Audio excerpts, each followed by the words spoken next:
divine disruption. Testing and trusting. Not only trusting, but using your human experience to demonstrate the results. Trusting the pivot. You know the term, the pivot, when plans fall apart. Divine disruption. Trusting the pivot when plans fall apart. Oh, that's what we have to talk about today here on New Thought Tuesdays. And speaking of us, I'd like to welcome to the stage Mr. Rich Smith. At least on video, he's got a story for us. So anyways, we had this big weekend planned, a big week, 2 weeks in Italy. A friend was having an event there, a party, celebrating her life, a life party that she wanted to celebrate her life. And we spent tons of money going there. And probably money that we really wouldn't have gone if it was up to us, but we wanted to support her and go to this party. So we get there, and we realized that the place that we were going to stay in, the Airbnb, was 45-minute walk down this winding hill to get to where everybody else was in the little touristy section in the little town. So, you know, we're up there, and that was the first disappointment. It was, okay, so we're not with everybody else. And the other disappointment was that Jen got COVID, and we couldn't go to the event. We couldn't go to the dinner. We couldn't go to the island trip with them. And all these events that they had planned, we were kind of burnt out anyways at that point, because we did 3 days in Venice. So we were kind of burnt out anyways.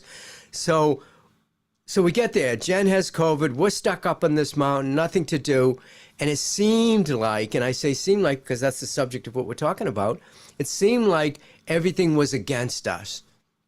And in the end, what I found out was that the universe had a different idea for us. And what we did is we shifted it around. We did our prayer work, and we just said, okay, it is what it is. We're going to have to make the most of it. Then all of a sudden, stuff started unfolding, and we went, this is perfect. This is wonderful. What a way to spend a week, you know, in Italy, in Lake Como in Italy. And so, yeah, I'm going to share my screen. Okay. Okay. Where's that? Italy. Okay.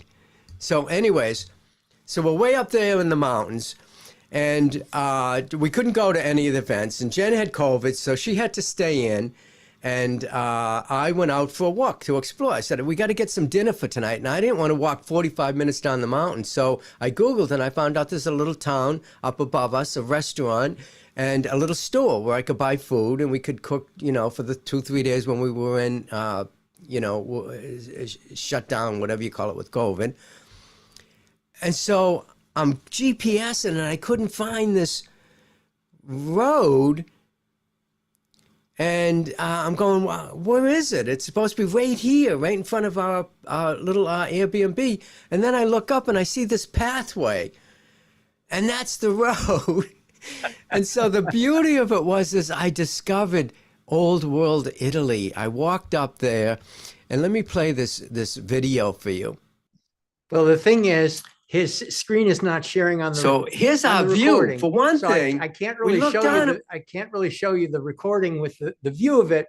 But Mr. Smith and his lovely wife Jen went to Italy and had some what we might call unwelcome adventures. At least they appeared to be unwelcome adventures. They were not exactly planned.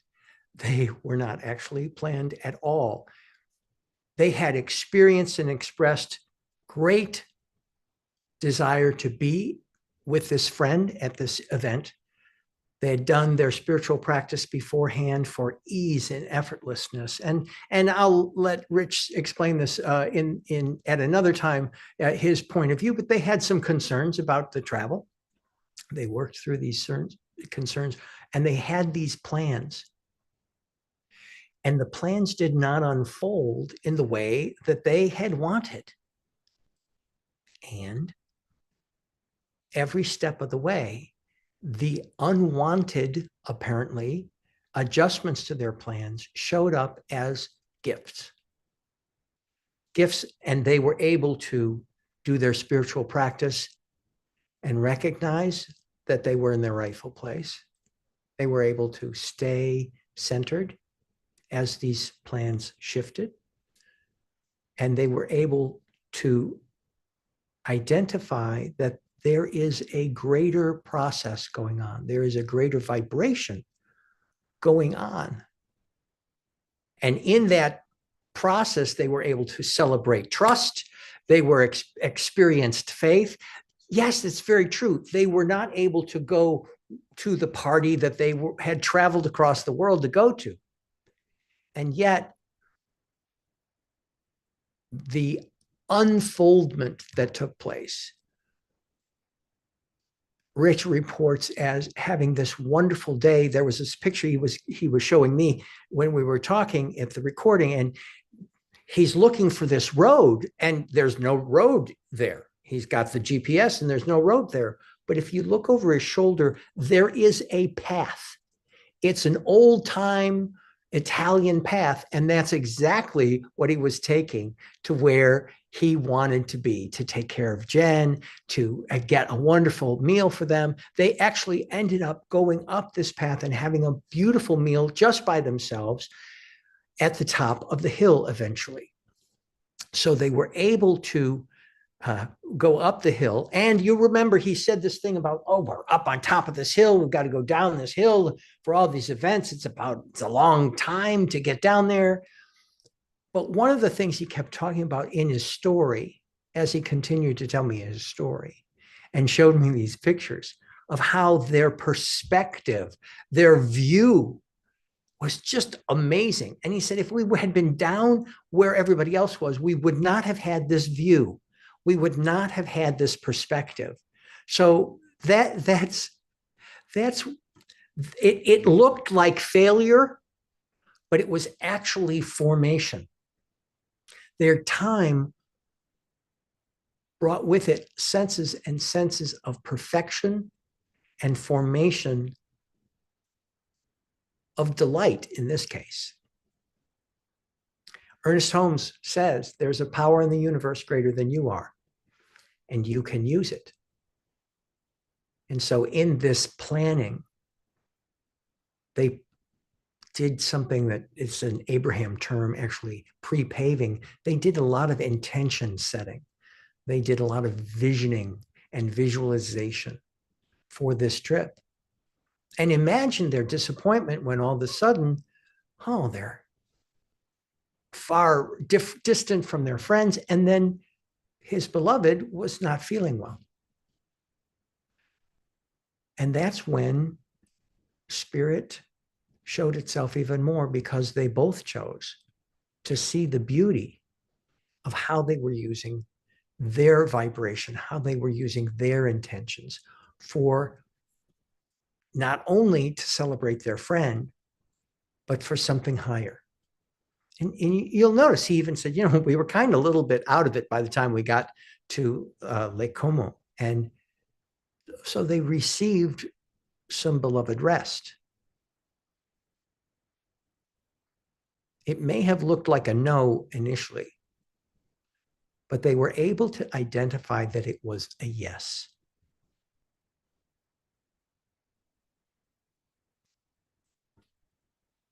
One of the things that we always focus on is this idea that benevolence is unfolding for us always. Everything is working out for me, even when it doesn't seem to be. And that's where that question that I particularly like to ask myself and ask my clients is, how is this happening for me? Because that question, if embraced and authentic, allows you to release resistance and to see that aspect that is,